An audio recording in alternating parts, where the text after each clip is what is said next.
Hello, good morning. অনেক দিন পর ক্যামেরার সামনে এভাবে কথা বলছি। অ্যাকচুয়ালি পুজো পার হওয়ার পর প্রচণ্ড টায়ার্ড ছিলাম। মানে শরীরে একটা ঘাটতি পড়ে, যেটা হয় আর কি। কম বেশি সবার মধ্যে এই জিনিসটা হয়, তো আমার মধ্যে হয়েছিল। তো মাঝখানে আর কিছু ভালো লাগছিল না। ইভেন খুব লেট করে করে আমি পুজোর ভিডিওগুলোও পোস্ট করছি তোমাদের সাথে, কারণ এডিট করার মতন টাইমও পাচ্ছি না, প্লাস শরীরটাও খুব একটা ভালো নেই। তো তার জন্য আর কি। যাই হোক, আজকে হচ্ছে কালী পুজো। সকলকে জানাচ্ছি শুভ দীপাবলির অনেক অনেক শুভেচ্ছা। দেখতে দেখতে দুর্গা পুজো শেষ হয়ে, লক্ষ্মী পুজো শেষ হয়ে আজকে কালী পুজো চলে আসলো। আর দু একটা দিনই হয়তো আমাদের আছে।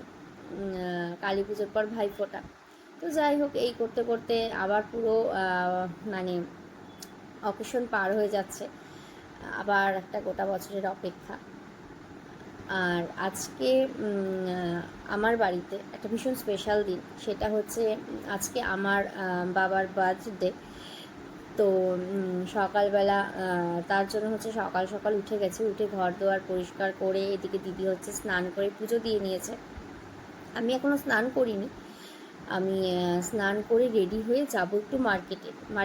আজ ঠোঁটের কোলাজ থামালো কাজ, মন তোমাকে ছুঁয়ে দিলাম, বুকের বোতাম হ্যাপি হারানো বার্থডে খাম।